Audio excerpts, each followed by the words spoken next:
son Artur Pastoriza Puga e son mestre, docente e artista dentro do sector da música e do baile tradicional.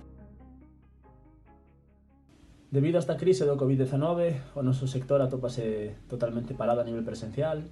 Sí que é certo que buscamos medidas para chegar a ensinanza a todo o mundo a través de medios telemáticos. O problema é que nin nós como docentes, nin a xente que recibe a ensinanza moitas veces ten os medios necesarios para facelo, e ademais estas medidas non teñen a mesma acollida en todos os casos. Digamos que hai quen apostou por manter o traballo a nivel telemático e hubo quen optou por simplemente cancelar ese traballo absolutamente.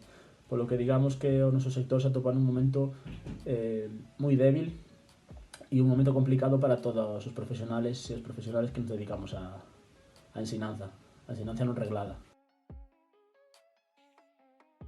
Toda esta crise, ademais de darnos para moito que pensar nas nosas casas, está facendo que xurdan moitas iniciativas e ideas dentro do noso sector.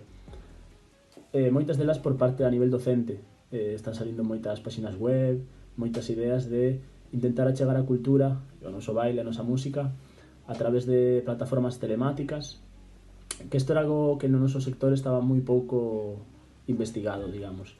Ademais disto, moitas asociacións, colectivos de xente dentro do sector se están xuntando para xerar manifestos, propostas que se levarán ás institucións pertinentes para visibilizar a nosa situación e que nos escoiten. A nivel institucional, digamos que as únicas axudas ou medidas que estamos recibindo son as que recibe calquera outra ou outro autónomo. Digamos que non temos medidas concretas para o sector cultural ou de momento non as estamos vendo. Serían fundamentais non só as axudas, sino un pouco esclarecer que vai pasar con o noso futuro, que vai pasar con todos os concertos que están cancelados, con todos os espectáculos, con todas as clases. Non é tan incerto o noso futuro a corto plazo, sino máis a largo plazo. E iso quizás o que máis preocupa ao sector cultural, que non temos certeza de que vayamos a poder subsistir nos próximos meses, incluso anos, se esta situación non cambia. Polo que a axuda institucional ten que ser nunha vía clara.